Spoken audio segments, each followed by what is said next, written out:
प्रिय श्रोताओं, इस वीडियो में हम देवशयनी एकादशी, जिसे हरिशयनी एकादशी भी कहा जाता है, व्रत कथा का श्रवण करेंगे। हरिओम नमो नारायणाय। धर्मराज युधिष्ठिर ने कहा, हे केशव, आषाढ़ शुक्ल एकादशी का क्या नाम है? इस व्रत के करने की विधि क्या है और किस देवता का पूजन किया जाता है? श्री कृष्ण कहने लगे, हे युधिष्ठिर, जिस कथा को ब्रह्मा जी ने नारद जी से कहा था, वही मैं तुमसे कहता हूँ।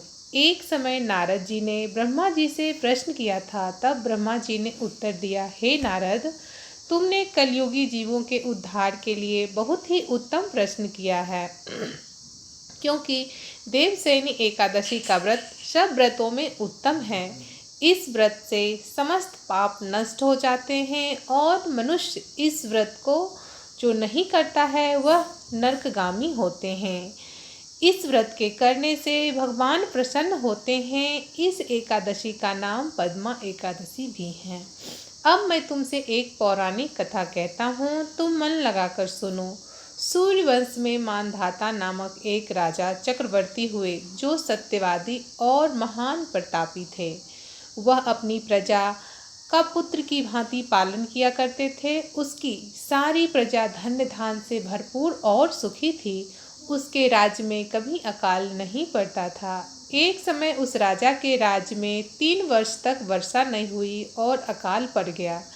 प्रजा अन्न की कमी के कारण अत्यंत दुखी हो गई। अन्न न होने के कारण राज्य में यज्ञ आदि भी बंद हो गए। एक दिन प्रजा राजा के पास जाकर कहने लगी, हे राजा, सारी प्रजा त्राही त्राही पुकार रही है, क्योंकि समस्त विश्व की सृष्टि का जो कारण है वह वर्षा ही है। वर्षा के अभाव से अकाल पड़ गया है और अकाल से प्रजा मर रही है। इसलिए हे राजन, ऐसा कोई उपाय बताओ जिससे प्रजा का कष्ट दूर हो। राजा मानधाता कहने लगे कि आप लोग ठीक कह रहे हैं, वर्षा से ही अन्न उत्पन्न होता है और आप लोग वर्षा ना होने से अत्यंत दुखी हो गए हैं। मैं आप लोगों के दुखों को समझता हूँ। ऐसा कहकर राजा कुछ सेना को साथ लेकर वन की तरफ चल दिया। वह अनेक ऋषियों के आश्रम में भ्रमण करता हुआ अंत में ब्रह्मा जी के पुत्र अंगिरा ऋषि के आश्रम में पहुँचे। वहाँ राजा ने घोड़े से उतरकर अंगिरा ऋषि को प्रणाम किया। मुनि ने राजा को आशीर्वाद देकर कुशल क्षेम के पश्चात उनसे आश्रम में आने का कारण पूछा। राजा ने हाथ जोड़कर विनीत भाव से कहा, हे राजन, हे भगवान, सब प्रकार से धर्म पालन करने पे भी मेरे राज्य में अकाल पड़ गया है। इससे प्रजा अत्यंत दुखी है। राजा के पापों के प्रभाव से ही प्रजा को कष्ट होता है, ऐसा शास्त्रों में कहा है। जब मैं धर्मानुसार राज्य करता हूँ तो मेरे राज्य में अकाल कैसे पड़ गया? इसका क्या कारण है, उसका मुझे उत्तर दीजिए। अब मैं आपके पास इसी संदेह को निवृत्त कराने के लिए आया हूँ।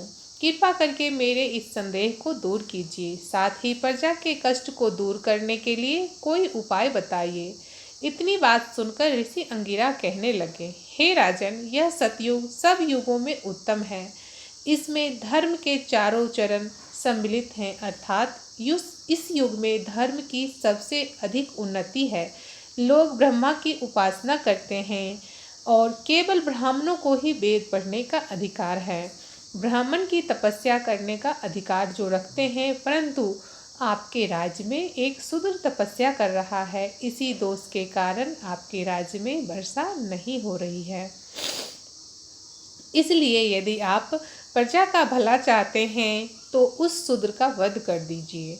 इस पर राजा कहने लगे कि महाराज, मैं उस निरपराध तपस्या करने वाले शूद्र को किस प्रकार मार सकता हूँ? आप इस दोष को छोड़ दीजिए। इस दोष से छुटकारा पाने के लिए कोई अन्य उपाय बताइए।